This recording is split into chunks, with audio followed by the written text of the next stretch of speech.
Creed en sus profetas. Domingo 28 de abril 2024, Ezequiel 34. Contra los malos pastores. Entonces vino a mí la palabra del Señor diciendo: Oh hijo de hombre, profetiza contra los pastores de Israel.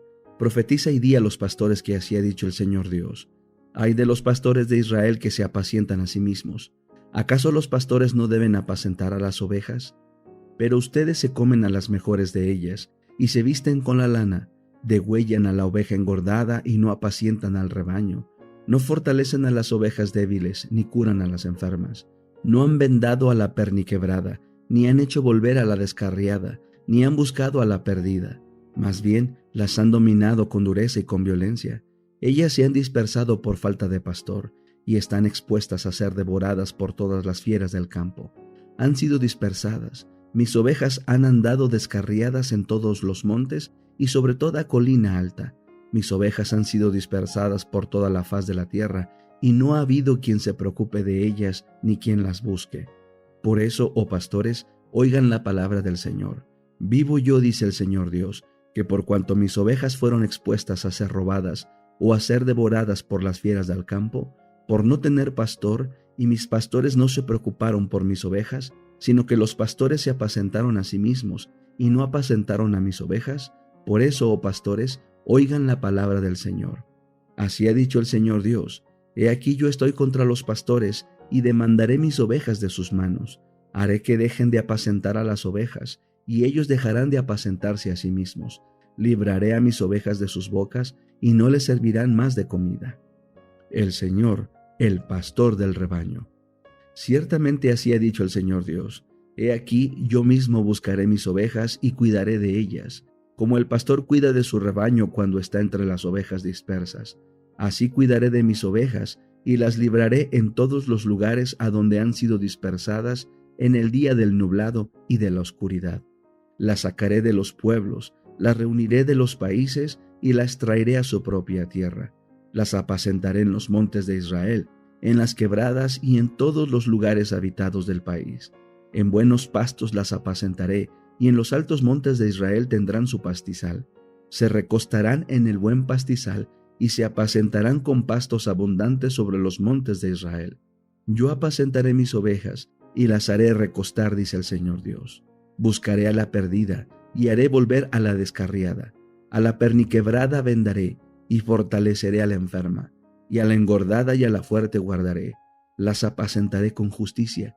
Pero en cuanto a ustedes, oh rebaño mío, así ha dicho el Señor Dios: He aquí que yo juzgo entre cordero y cordero, entre los carneros y los machos cabríos. ¿Les parece poco que se apacientan del buen pastizal para que tengan que pisotear con sus pies lo que queda de sus pastos, y que después de haber bebido las aguas tranquilas tengan que enlodar el resto de ellas con sus pies?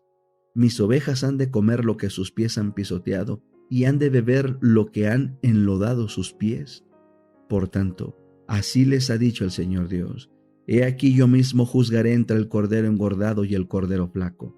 Por cuanto empujaron con el costado y con el hombro, y cornearon con sus cuernos a todas las ovejas débiles, hasta dispersarlas lejos, yo libraré a mis ovejas y nunca más quedarán expuestas al pillaje. Yo juzgaré entre cordero y cordero. Advenimiento del pastor mesiánico. Yo levantaré sobre ellas un solo pastor, mi siervo David, y él las apacentará. Él las apacentará y así será su pastor. Yo el Señor seré su Dios, y mi siervo David será príncipe en medio de ellos. Yo el Señor he hablado.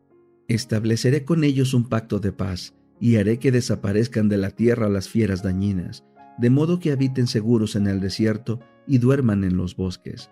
A ellos y a los alrededores de mi colina daré bendición. Haré descender la lluvia a su tiempo. Serán lluvias de bendición. Los árboles del campo darán su fruto, y la tierra entregará sus productos. Estarán seguros en su propio suelo, y sabrán que yo soy el Señor, cuando yo rompa las coyundas de su yugo, y los libre de mano de los que se sirven de ellos. Ya no serán más una presa para las naciones, ni los devorarán las fieras de la tierra. Habitarán seguros, y no habrá quien los espante. Levantaré para ellos un vergel de paz, y nunca más serán consumidos de hambre en la tierra, ni cargarán más con la afrenta de las naciones. Sabrán que yo, su Dios el Señor, estoy con ellos, y que ellos, la casa de Israel, son mi pueblo, dice el Señor Dios. Ustedes, ovejas mías, ovejas de mi prado, hombres son, y yo soy su Dios, dice el Señor Dios. El deseado de todas las gentes. Capítulo 27. Puedes limpiarme. Este capítulo está basado en Mateo 8, 2 al 4, 9, 1 al 8, 32 y 34, Marcos 1, 40 al 45, capítulo 2, 1 al 12, Lucas 5, 12 al 28. La lepra era la más temida de todas las enfermedades conocidas en el Oriente.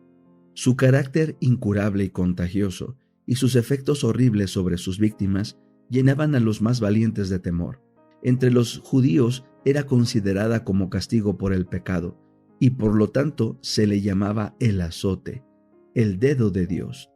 Profundamente arraigada, imposible de borrar, mortífera, era considerada como un símbolo del pecado. La ley ritual declaraba inmundo al leproso, como si estuviese ya muerto. Era despedido de las habitaciones de los hombres. Cualquier cosa que tocase quedaba inmunda y su aliento contaminaba el aire. El sospechoso de tener la enfermedad debía presentarse a los sacerdotes, quienes habían de examinarle y decidir su caso. Si le declaraban leproso, era aislado de su familia, separado de la congregación de Israel y condenado a asociarse únicamente con aquellos que tenían una aflicción similar. La ley era inflexible en sus requerimientos. Ni aun los reyes y gobernantes estaban exentos. Un monarca atacado por esa terrible enfermedad debía entregar el cetro y huir de la sociedad. Lejos de sus amigos y parentela, el leproso debía llevar la maldición de su enfermedad. Estaba obligado a publicar su propia calamidad, a rasgar sus vestiduras y hacer resonar la alarma para advertir a todos que huyesen de su presencia contaminadora. El clamor, inmundo, inmundo, que en tono triste exhalaba el desterrado solitario, era una señal que se oía con temor y aborrecimiento. En la región donde se desarrollaba el ministerio de Cristo, había muchos enfermos tales a quienes les llegaron nuevas de la obra que Él hacía y vislumbraron un rayo de esperanza. Pero desde los días del profeta Eliseo no se había oído nunca que sanara una persona en quien se declarara esa enfermedad. No se atrevían a esperar que Jesús hiciese por ellos lo que por nadie había hecho. Sin embargo, hubo uno en cuyo corazón empezó a nacer la fe, pero no sabía cómo llegar a Jesús. Privado como se hallaba de todo trato con sus semejantes, ¿cómo podría presentarse al sanador? Y además se preguntaba si Cristo le sanaría a él. ¿Se rebajaría hasta fijarse en un ser de quien se creía que estaba sufriendo un castigo de Dios? ¿No haría como los fariseos y aun los médicos, es decir, pronunciar una maldición sobre él y amonestarle a huir de las habitaciones de los hombres? Reflexionó en todo lo que se le había dicho de Jesús. Ninguno de los que habían pedido su ayuda había sido rechazado. El pobre hombre resolvió encontrar al Salvador.